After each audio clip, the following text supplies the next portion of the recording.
What's up, YouTube? It's your boy Noob about the Universal Gamer. Bam! Welcome to my Universal Gamer update number 22, brought to you by multiplatgametrap.com, where the gamers go, representing that multi-platform gaming, whether it's on Xbox 360, PS3, PC, DS, or PSP. That's where you need to be. Like Freddy Frago say, get gaming. Okay, so before I start, I want to start off by saying that this video will be up a day late. I wrote it on my Twitter that I accidentally deleted my Universal Gamer update, and man, I was hot. It's actually going up on Sunday instead of Saturday. Sorry about that to a handful of you guys that be looking forward to it every Saturday, every Saturday morning. So I apologize for that. All right, so we're going to go ahead and get it kicking off with the top 5 games for the upcoming week. The first game we got up on the list, which actually comes out tomorrow, which is Super Mario 3DS. Or Super Mario 3D comes out for the 3DS on the 13th, which I've been hearing a lot of good things and surprising things about that game. So I can't wait to get my hands on it in the near future. Number 2, Halo Combat Evolved Anniversary comes out on the 15th for the Xbox 360. Will not be picking up that game when it first comes out. Already playing so many shooters already. Still playing a little bit of Gears of War 3. Still playing Battlefield, and still playing Call of Duty Modern Warfare 3. Of course, it just came out. Okay, next up we got Assassin's Creed Revelations on the 15th for the Xbox 360 and PS3. Everything else, it comes out at the end of the month for the iPhone, PC, Android phone, Windows phone at the end of the month. Okay, Saints Row the 3rd on the 15th for the Xbox 360, PS3, and PC. That game is kind of too immature to me. It's kind of a thin line between being goofy and funny and being all out there, like, like GTA games do and a lot of other games do, like Saints Row been doing and stuff like that, being all out there. But it's a thin line between being out there and being too out there to where it was like the game felt like it's been made by immature little ass kids. But anyways, next up, number 5, Rayman Origins out on the 15th for the PS3, 360, PC, Wii, and 3DS. Next segment, gaming news. Now, there's been a lot of speculation going around with Metal Gear Solid Peace Walker ported over to the consoles and stuff like that. Obviously, these people that have been leaving 1-star reviews on Amazon and every other sites and stuff like that have never played Peace Walker on PSP and don't realize that it's a PSP port to the next gen console. How the hell could you not know that if you're a Metal Gear fan? Now, I'm not saying you're not a Metal Gear fan because you didn't play Peace Walker on PSP. Maybe you didn't own a PSP. Maybe it didn't make you want to go out and buy a PSP just to play Peace Walker. This is my first PSP I ever owned, except for one I had a while back, but I never really played it. So this is like my first legit PSP because Peace Walker was on it, and it's the best game on PSP as far as story and as far as being a big game. That game is so big, it's like it's a console game when you're playing it. It don't feel like it's a PSP game. But with that said, I got a 1-star review that's so funny that it's crazy. Like, a lot of people that left comments on this review, they wasn't really mad. They were like confused, like, is this guy really joking? Like, is he serious? He must not be a Metal Gear fan. But anyways, check it out. I'm gonna go ahead and read it, and here it is right there printed out. I want you guys to think that I'm just making this crap up, and the person name is, well, he says his name is Chris Jericho. I know it's not the actual Chris Jericho, but I'm gonna go ahead and read it off. Okay, I brought this game collection to play Metal Gear Solid Peace Walker. Well, he said Peacemaker. He kept on calling it Peacemaker. That's another funny thing about it. He kept all throughout this whole thing, he called it Peacemaker. So I brought this collection to play Metal Gear Peacemaker and Metal Gear Peacemaker only. And when I played it, dear God, it was the worst graphics I've ever seen on an Xbox 360, period. The Burger King games that came a few years back had better graphics than Peacemaker. Hell, most PlayStation games has better graphics than Peacemaker. And the story, huge step down from Metal Gear Solid 3. Huge. You fight giant robots. I mean, what is this? Yu-Gi-Oh?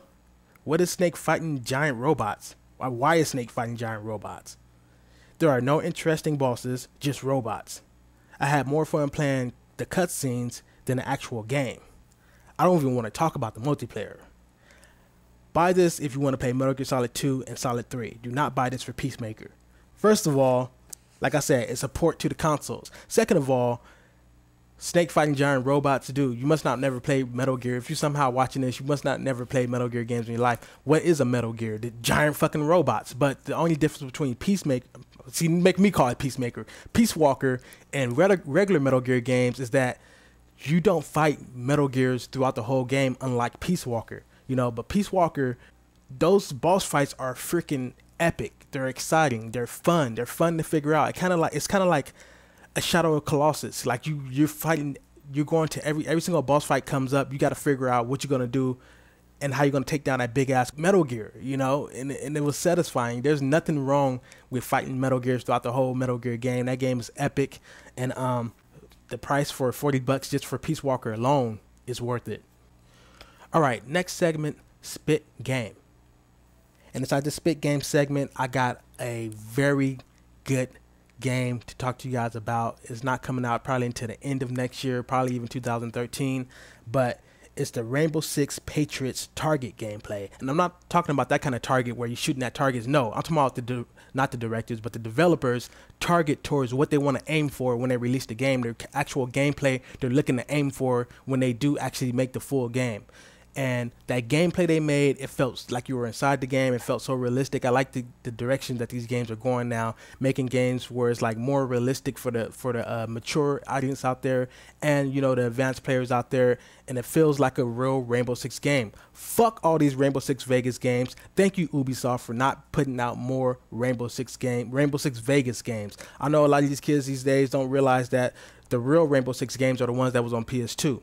You know, those are the real games. Rainbow Six 3 is the best one still, thus far. If you take Rainbow Six 3, remake that game, it'd be better. They set the settings inside Vegas, inside the last two games, because everybody can recognize Vegas. You know what Vegas is.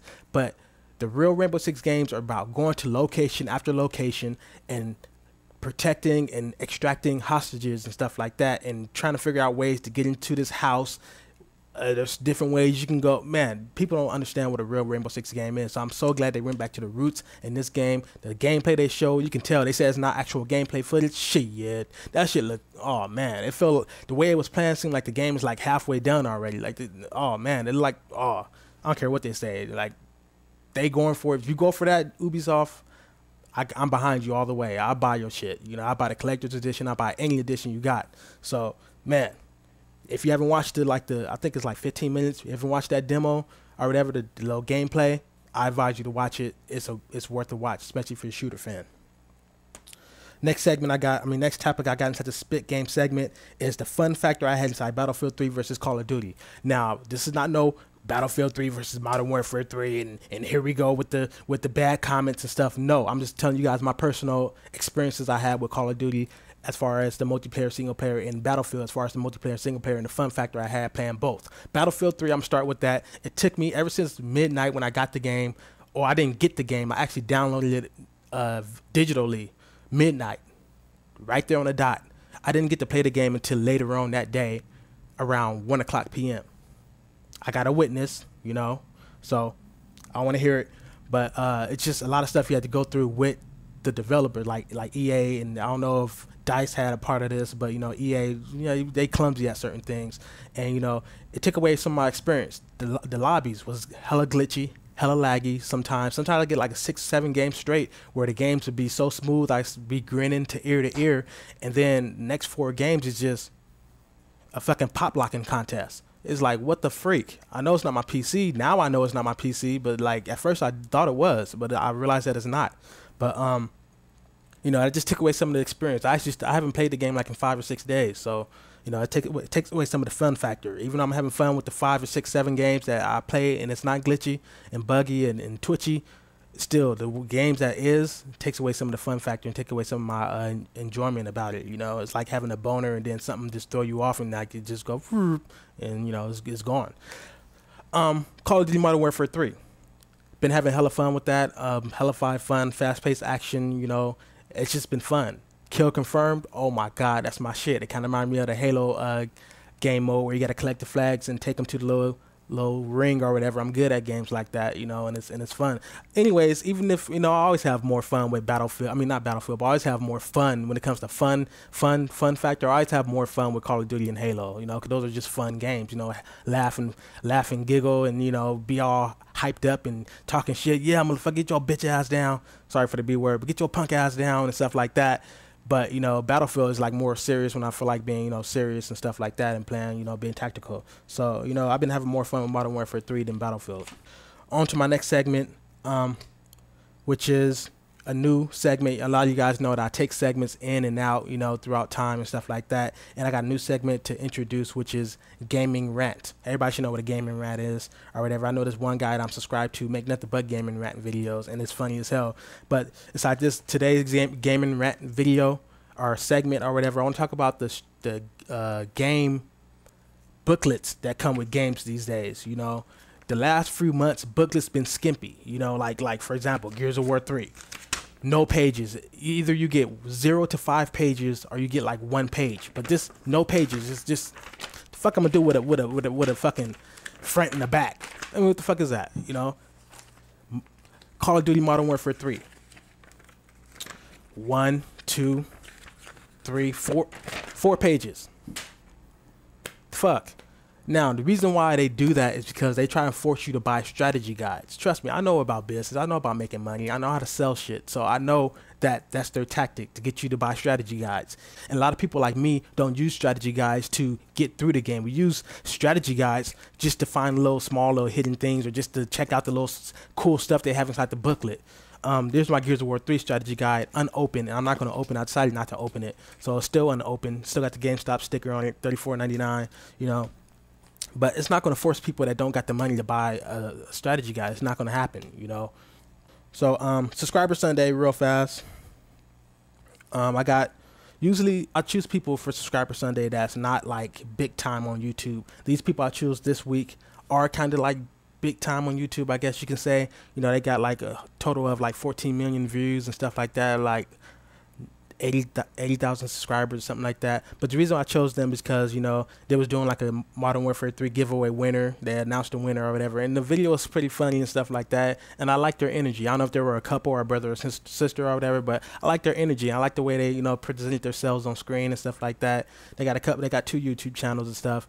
And, you know, also I realized that a lot of people, and I find it kind of weird when people like that's real big on YouTube subscribe to me, and I got like 10 of them or whatever. It's like, because they don't got time to look at through people's stuff, and a lot of people send them, hey, check out my video and stuff like that. So for them to check out my stuff without me sending them messages like everybody else, and for them just to, you know, recognize me and look at my stuff, you know, it's just like, it's like cool. It's like if I'm making a low budget movie with like my Canon camera, then Steven Spielberg subscribed to me, that's gonna be like crazy. Like, damn, he subscribed to me? What the fuck? He watches my stuff, so that's how it feels. Like, it's like kind of weird. So that's why I chose for Subscriber Sunday. And outro topics, just reminding you guys that my 3-year anniversary on YouTube giveaway little trivia questions are going to be December 1st. You can't say I didn't remind you. I reminded you in my last update and my update before that, if I believe. And I'm reminding you again, so don't miss out. And my money is not a problem video, or money is not a problem video. I'm here just to give you guys explanations on that. You know, that wasn't a brag video. That was just a video to let people know that, you know, everybody got hobbies and stuff like that. Just because you think I just only spend every last one of my dimes on gaming and stuff like that, and that's it, you're absolutely fucking wrong. And that's what that video was about. It seemed like every time people have a gaming hobby, that's when everybody say gaming is the worst hobby ever, because, you know, when you game, games make you stupid. Games, when you play video games, that's training your brain every day. That's training your sight to hand. That's giving yourself an IQ test every freaking day. So how is it making you stupid? Now, I know physically you're not getting a workout, but as far as your brain, as far as how fast you figure out shit and how fast you know, your reaction speed, that's what it increases. So with that said, it's been your boy Noob Side by the Universal Gamer, and I'm out of here. Bam! I just somebody don't see that big ass grenade on the ground. Oh, come on over here. Come on over. I ain't about to run. I'm gonna stay my ass right here too. Come on over. Come on, ain't no mini map. See, I don't know I'm right here. I know I'm somewhere over here. Bye. Where your partner at? Bye. Where your other partner at? Who else is out here? That's it? Huh? That's it? Bye. Who else? Who else is out here? Anybody else want some? Anybody? Just raise your hand. Let me know. No? Okay. No? No? Okay. Be on my way.